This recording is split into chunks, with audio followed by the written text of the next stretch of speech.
짐이 많아서 오늘따라 가는 길이 더 힘겹게만 느껴지네요. 그렇게 한 10분쯤을 더 올라갔을까요? 드디어 집이 보이고 엄마, 형 왔어! 동생의 목소리가 들려옵니다. 그리고 동생의 말에 승모가 급하게 문 밖으로 나오더니 힘든데 뭐하러 왔어? 짐을 이렇게나 많이 들고. 걱정스레 묻는데 승모의 표정은 걱정 반 기쁨 반입니다. 승모는 저에게 항상 오지 말라고 하지만 마음속으로는 눈이 빠져라 기다리고 또 기다린다는 것을 저는 잘 알고 있습니다.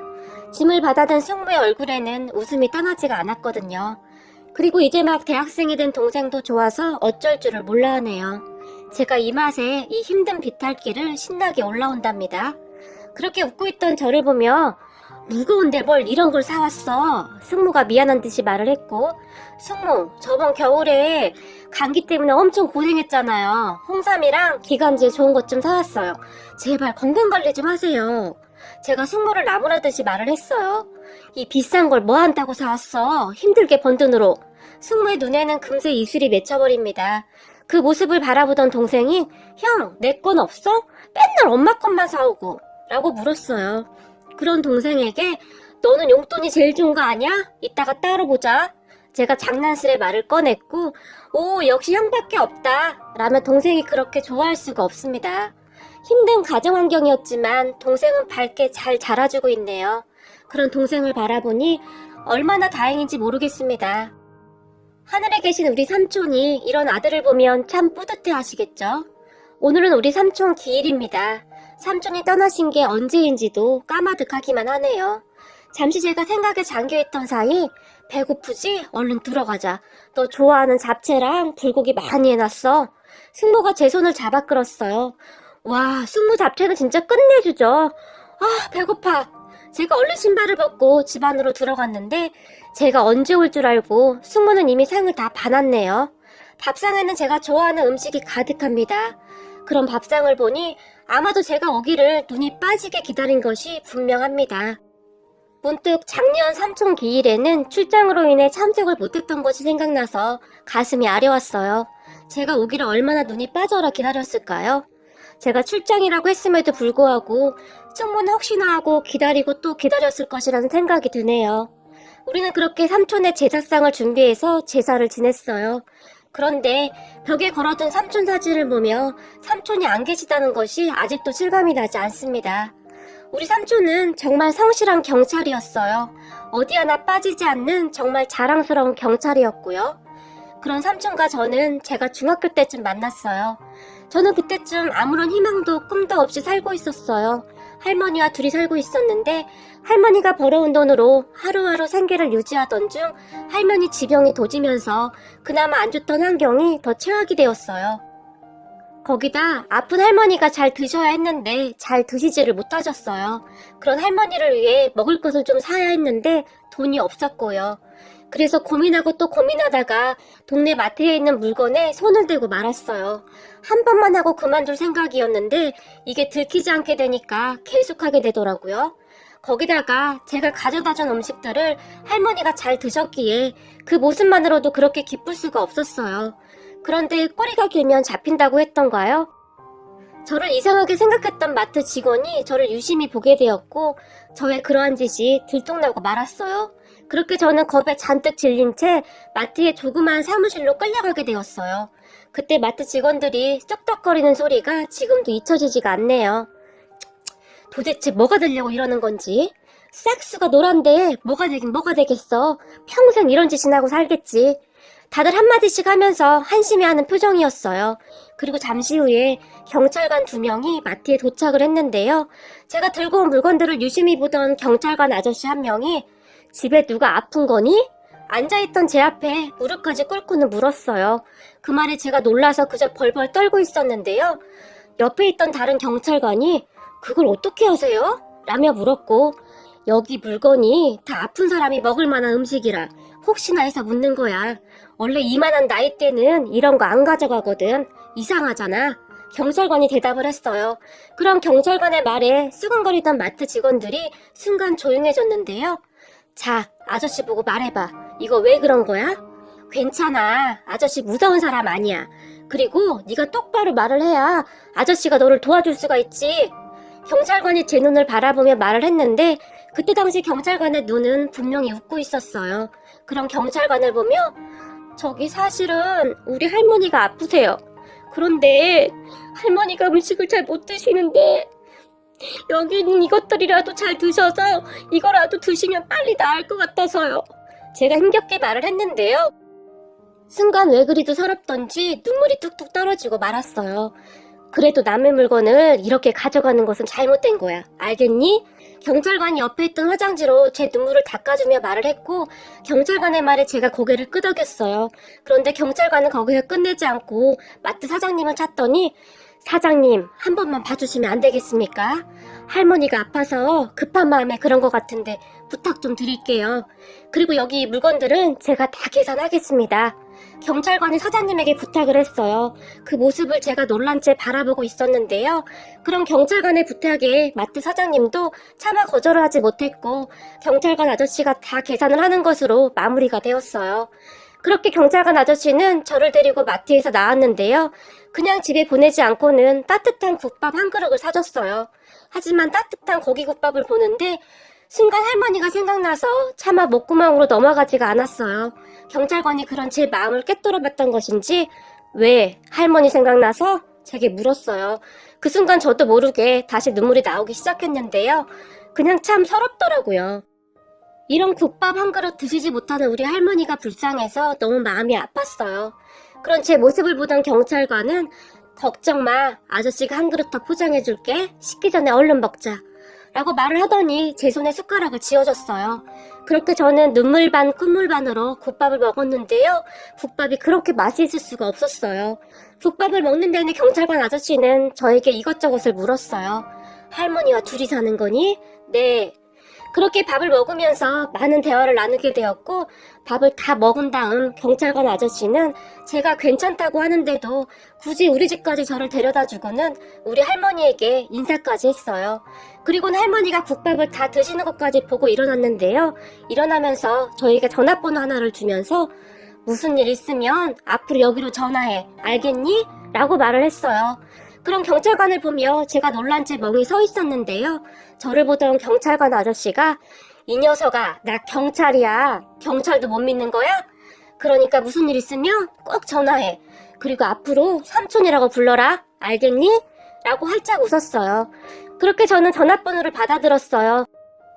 하지만 그때 당시만 해도 삼촌과 저의 운명이 이렇게까지 연결될 줄은 정말이지 꿈에도 몰랐는데요.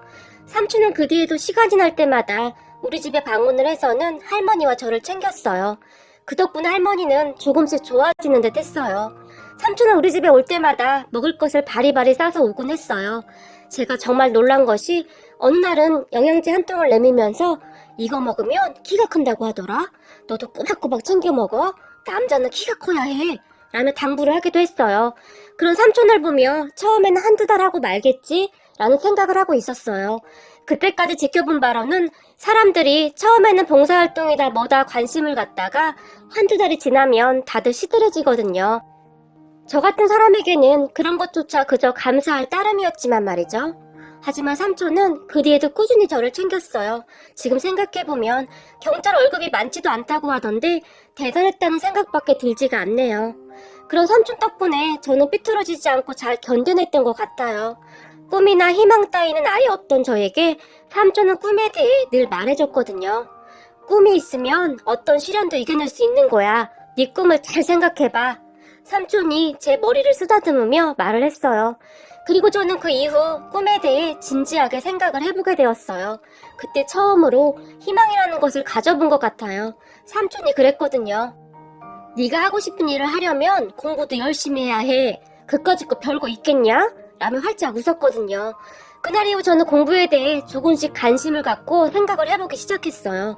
기초가 없어서 힘이 들 수밖에 없었지만 어느 날 제가 삼촌에게 그러한 말을 했는데 며칠을 고민하던 삼촌이 경찰관 중 공부를 꽤 잘하던 신입 경찰관이 있다면서 그분한테 저를 어렵게 부탁을 해서 그분의 도움을 받게 되었어요. 모르는 문제가 나오면 정리를 해뒀다가 물어보곤 했거든요. 공부를 하다 보니 점점 공부에 흥미가 생기기 시작했어요. 저는 정말 열심히 공부를 한 것 같아요. 그런데 친구들은 공부를 열심히 하는 저를 오히려 이상한 눈으로 바라봤는데요. 너 돈도 없는데 무슨 돈으로 대학 가려고? 라며 비웃는 친구도 있었어요. 그런 친구를 처음에는 그냥 모른 척 했는데요. 그 친구가 계속 야, 요즘에도 이런 운동화를 신는 사람이 있냐? 이런 건 도대체 어디서 사는 거냐? 비웃듯이 물었어요. 하지만 저는 상관도 하지 않았는데요. 제가 관심도 갖지 않자 그 친구가 민망했던지 뭐야, 말도 못하냐? 공부는 뭐 하려고 처하고 앉아있냐? 돈도 없는 게? 다시 한번 말을 하며 제 책을 바닥에 집어던져 버렸어요. 솔직히 저는 계속 참았어요. 그런 친구들과 부딪혀서 좋을 게 없잖아요. 그냥 조용히 있고 싶은 생각뿐이었는데 그 친구는 계속해서 제 공부를 방해했어요. 제가 마음먹고 공부를 했는데 성적이 눈에 띄게 올랐거든요. 그것을 보며 선생님이 기특하다며 계속 칭찬을 해줬는데 아마도 그 모습이 꼴보기 싫었던 것 같아요. 그러다가 결국 그 친구와 다툼이 생겼는데 몸싸움까지 일어나 버렸어요. 어느 날은 그 친구가 야, 너 씻고는 다니냐? 너 때문에 공부를 못하겠잖아. 앉아있던 제 머리를 연필로 툭툭 쳤어요. 그 순간 제가 이성을 잃고는 하지마! 라고 말을 하고 그 친구를 세게 밀쳐버렸어요. 그 순간 그 친구가 발을 헛디뎠던지 책상과 의자와 함께 쓰러지며 정말 순식간에 우당탕탕 하는 소리와 함께 그 친구가 넘어져서 일어나지를 못했어요. 친구들은 웅성거렸고 누군가 선생님을 불렀던지 선생님이 놀라서 쫓아왔어요. 그 광경을 본 선생님은 저를 교무실로 데리고 갔는데 그렇게 친구 엄마가 학교를 쫓아와서 친구를 데리고 병원에 갔다는데 다리에 실감이 갔는지 다음날 기부스를 하고 등교를 했어요. 선생님이 저에게 할머님이 계시다고 했지? 내일 할머님이 학교에 오셔야겠다. 유민이 부모님이 내일 학교로 오신다고 하니까 그 말에 저는 그저 억울하기만 했어요. 내내 참다가 순간 밀친 것밖에 없었는데 정말 억울하더라고요. 계속해서 눈물이 쏟아져 나왔고 그런 저를 보며 혹시 할머님 말고 오실 분이 있니? 혹시 친척이라든지 말이야. 선생님이 물었어요. 그런 선생님의 말에 문득 삼촌이 생각이 났어요. 그래서 삼촌에게 전화를 해서는 삼촌, 내일 우리 학교에 와줄 수 있어? 제가 울먹이며 물었고 왜? 무슨 일 있는 거니? 삼촌이 놀라서 물었어요. 내가 친구를 밀쳤는데 라며 중간에 말을 끊었다가 다시 내일 그 친구 부모님이 학교로 오기로 했대 라며 말을 했는데 결국에는 제가 울음을 터뜨려 버렸는데요. 그냥 모든 것이 불공평하다는 그런 생각만 들었던 것 같아요. 그렇게 다음날 저는 교무실로 끌려갔고 친구 부모님이 와 계셨어요. 친구 부모님은 저를 보자마자 어디 할 짓이 없어서 그런 짓을 해! 소리를 지르기 시작했어요. 그런 친구 엄마를 선생님이 말렸지만 선생님 같으면 지금 참겠습니까? 이 지경이 됐는데? 친구 엄마의 목소리가 교무실을 가득 메웠어요. 저는 그저 고개만 푹 숙이고 있었고요. 말해봐라. 도대체 왜 그런 거냐고! 다시 한번 친구 엄마가 소리를 질렀어요. 어머님, 제발 진정 좀 하십시오. 선생님이 다시 한번 친구 엄마를 말렸어요. 하지만 친구 엄마는 너 어떻게 할 거야? 치료비 내줄 돈이나 있어? 저를 한심하다는 듯이 바라봤어요. 그리고 잠시 후에 교무실 문이 열렸고 삼촌이 교무실 안으로 들어왔는데 저는 깜짝 놀랐어요. 삼촌이 양복을 입고 들어왔거든요. 평소 양복을 입은 삼촌의 모습은 처음이라 많이 낯설 정도였어요. 그런 삼촌을 보니 어찌나 반갑던지 삼촌! 제가 처음으로 입을 뗐어요. 그리고 우리 삼촌이 친구 부모님과 인사를 했어요. 안녕하세요. 제가 삼촌입니다. 급한 일이 생겨서 조금 늦었습니다. 삼촌이 인사를 하며 친구 부모님께 명함을 건넸는데요. 그런데 친구 부모님이 순간 움찔하는 듯 했어요. 친척 하나 없는 줄 알았는데 순간 놀랐겠죠. 삼촌은 그렇게 병원비 문제부터 이것저것을 해결해줬어요. 저뿐만 아니라 담임 선생님도 표정이 밝아져 있었는데요. 아무래도 선생님도 걱정이 많았겠죠. 적어도 선생님은 저에게 잘해주셨으니까요. 어쨌든 문제는 잘 해결되었고 학교가 끝나고 집에 가는데 삼촌이 멀리서 걸어왔어요. 너 키 작아서 내가 걱정했는데 걱정 안 해도 되겠다 라며 저를 놀려댔어요. 그냥 살짝 밀었는데 전 억울해요. 세상에는 억울한 일이 참 많아. 앞으로도 그런 일은 더 많을 거야. 그런데 그럴 때마다 그러면 안 되겠지? 결국은 다 견뎌내야만 하는 일들이야. 앞으로 더한 일이 있을 수도 있어. 하지만 잘 견뎌내야 해. 알겠니? 삼촌이 제 머리를 쓰다듬으며 말을 했어요. 그 뒤 저는 어떠한 문제도 일으키지 않고 정말 열심히 공부를 한 것 같아요. 친구들도 저에게 시비를 걸지 않았고 성적이 올라가자 다들 놀란 눈으로 바라봤거든요. 그때 알았어요. 공부를 잘하면 다른 세상에 살 수 있겠구나 하는 생각 말이죠. 정말 공부만 한 것 같아요. 그러던 중 할머니 건강이 악화되어 병원에 입원하게 되었는데 내가 조금 더 살아야 하는데 너 혼자 두고 어찌 갈지 모르겠구나. 할머니는 저만 보면 그렇게 눈물을 흘렸어요. 그런 할머니를 보며 삼촌이 할머님 걱정하지 마세요. 손주는 제가 잘 돌볼 테니 건강부터 챙기세요. 라는 말을 하기도 했는데요. 삼촌의 말에 할머니는 힘겹게 삼촌의 손을 잡으며 고마워요. 진짜 고마워요. 라며 하염없이 눈물만 흘리셨어요. 그렇게 얼마 후에 할머니는 세상을 떠나셨어요. 다행히 제가 할머니의 임종을 지켰는데요. 할머니는 눈을 감는 그 순간까지도 저에게서 눈을 떼지 못하셨어요. 그 모습에 제가 목 놓아 울었는데요. 세상을 살면서 그렇게 서럽게 운 적은 처음인 것 같아요. 세상에 할머니와 저 둘뿐이었는데 그런 할머니가 세상을 떠났으니 저는 진짜 혼자가 된 거잖아요. 싸늘하게 누워있는 할머니를 붙들고는 목이 쉬어라 울어댔어요. 아파서 누워만 있던 할머니였지만 그런 할머니는 제 인생의 전부였으니까요. 너무 무섭고 두려웠어요. 그때 생각난 사람이 삼촌이었고 삼촌에게 전화를 했어요. 삼촌! 제가 목이 메어와서 차마 뒷말을 꺼내지 못하고 삼촌을 불렀어요. 왜? 무슨 일이야? 삼촌이 놀라서 물었고 삼촌 지금 여기로 와주면 안 돼? 거기가 어딘데? 할머니 입원한 병원인데 할머니가 제가 그만 울음을 터뜨려버렸어요. 할머니가 왜? 울지 말고 차근차근 말해봐. 할머니가 돌아가셨어. 삼촌 나 너무 무서워. 나 이제 어떡해? 삼촌 지금 와주면 안 돼? 제가 간신히 말을 했어요. 뭐? 알았어. 삼촌이 바로 갈게. 너 거기 가만히 있어. 삼촌도 많이 놀란 듯 했는데 삼촌의 목소리도 떨리고 있었거든요. 그렇게 도착한 삼촌을 보며 삼촌! 이라며 제가 삼촌 품에 안겨서 흐느꼈어요.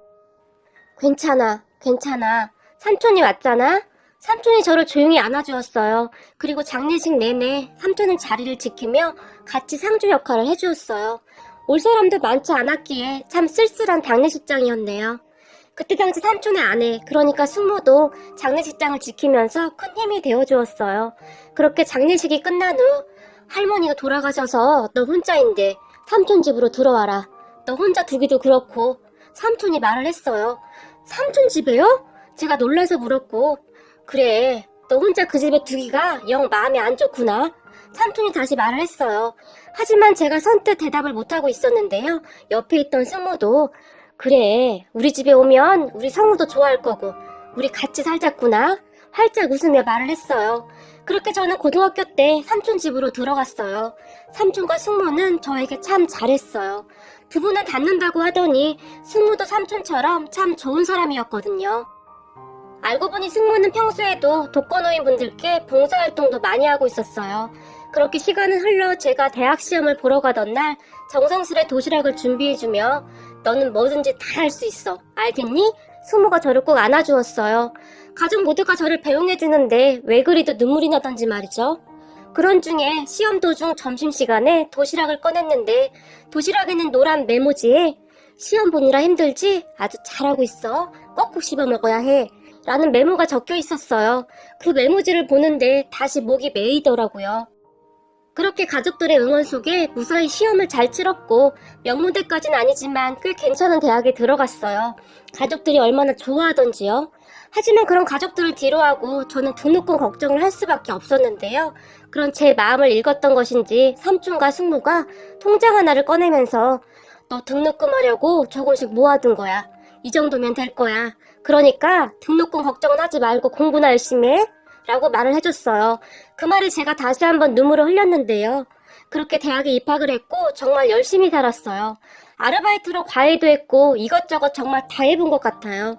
대학 생활이 어떻게 지나갔는지도 모르겠어요. 항상 너무 바빴거든요.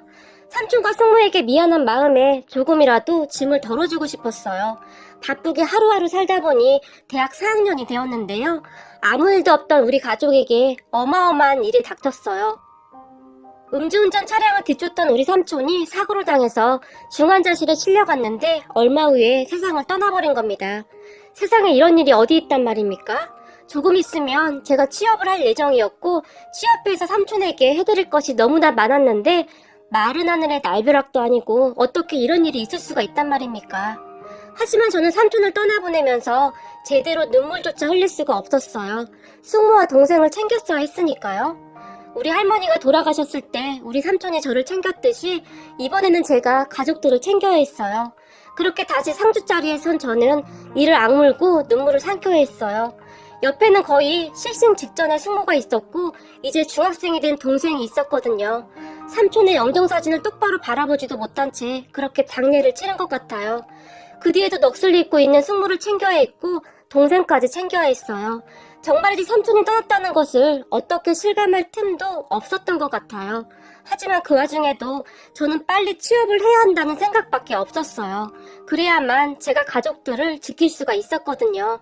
그 사이 숙모도 조금씩 기운을 차렸고 정말 열심히 취업 준비를 한 저는 다행히 꽤 괜찮은 회사에 취업을 하게 되었어요. 면접에서 몇 번이나 떨어졌지만 아쉬워할 틈도 없었고 반드시 취업을 해야 한다는 생각밖에 없었어요. 취업 후 숙모와 둘이 얼마나 기뻐했는지 모르겠네요. 네 삼촌이 있었다면 얼마나 좋아했겠니? 숙모가 눈물을 머금은 채 말을 했어요. 아무래도 삼촌이 하늘에서 돌봐주시고 있는 것 같아요. 제가 목이 맨 채 말을 했어요. 우리 셋은 그 뒤로도 쭉 같이 살았어요. 제가 회사가 끝나면 동생 공부도 봐주고 우리는 삼촌이 떠난 자리를 그렇게 채워나가고 있었어요. 그렇게 동생이 대학에 합격을 했고 지금은 제가 동생의 학비를 내주고 있어요. 숙모도 여기저기서 일을 하고 있긴 한데 몸이 약한 숙모가 항상 걱정이 되었어요. 그러다가 제가 지방으로 발령이 나서 지방에 내려와서 살고 있는데 숙모와 동생이 걱정이 되어 자주는 아니지만 틈나는 대로 찾아뵙고 있는 상황입니다. 이제 나올까 저제 나올까 눈이 빠져라 기다리고 있는 숙모와 동생의 마음을 너무나 잘 알고 있으니까요. 그렇게 벽에 걸려있는 삼촌의 사진을 보는데 가슴이 먹먹해지는 것을 억누를 수가 없습니다. 그러다가 문득 친구 부모님과 합의를 하던 그날 친구 부모님에게 병원비를 주며 죄송하다며 연신 고개를 조아리던 삼촌은 제 조카로 인해 아드님이 일이 된 것은 죄송한 일이지만 앞으로 아드님에게 세상을 바르게 사는 법을 좀 가르쳤으면 좋겠습니다. 인생을 살다 보면 돈은 있다가도 없는 것이고 없다가도 있는 거 아니겠습니까? 약자편에 서는 사람이 더 큰 사람이 아닐까 싶은데 말이죠. 우리 아이들이 사는 세상은 좀 더 좋은 세상이었으면 해서 감히 한마디 해봅니다. 친구 부모님의 눈을 똑바로 보며 말을 했었어요. 그런 삼촌의 말에 친구 아버지가 그저 놀란 채 눈을 크게 뜨고 있었고 말이죠. 그런데 얼마 후 참으로 놀라운 일이 일어났는데요. 그 친구가 저에게 와서 그땐 내가 미안했다. 공부 때문에 스트레스 받고 있었는데 네가 나보다 잘하는 게 질투가 났었어. 내가 찌질했었어. 미안해. 그리고 니네 삼촌 진짜 멋있더라 라고 사과를 했거든요. 친구의 아버지는 친구의 어머니와는 생각이 달랐던지 친구의 말에 의하면 친구 아버지에게 많이 혼이 났다고 했어요. 친구 아버지는 다행히 나쁜 사람은 아니었던지 삼촌의 말을 깊이 이해하고 반성을 했던 것 같아요. 그리고 제가 그런 말을 삼촌에게 했던 그 순간 다행이구나. 봐라. 세상에는 나쁜 사람보다 좋은 사람이 훨씬 많은 거야. 네가 살면서 어떤 사람이 돼야 할지 알겠지? 라고 제 손을 꼭 잡아줬어요. 그러면서 삼촌은 나도 너만 할 때 힘든 삶을 살았다고 하시면서 더 이상 이런 아픔이 없었으면 좋겠다며 긴 한숨을 내쉬었어요. 어쩌면 삼촌의 삶과 제 삶이 많이 닮아 있었던 것은 아니었을까. 그래서 삼촌이 그날 그 마트에서 저를 한눈에 알아봐준 것은 아닌지 그런 생각이 듭니다. 그리고 저는 그날 삼촌이 사준 운동화를 제 방에 제일 잘 보이는 곳에 올려두고는 늘 다짐을 합니다. 꼭 삼촌 같은 사람이 되겠다고 말이죠. 사람은 돈이 많아서 행복한 것이 아니라 마음이 따뜻해야 행복한 사람이야 라며 웃던 삼촌의 말이 오늘도 제 귓가를 스쳐 지나갑니다.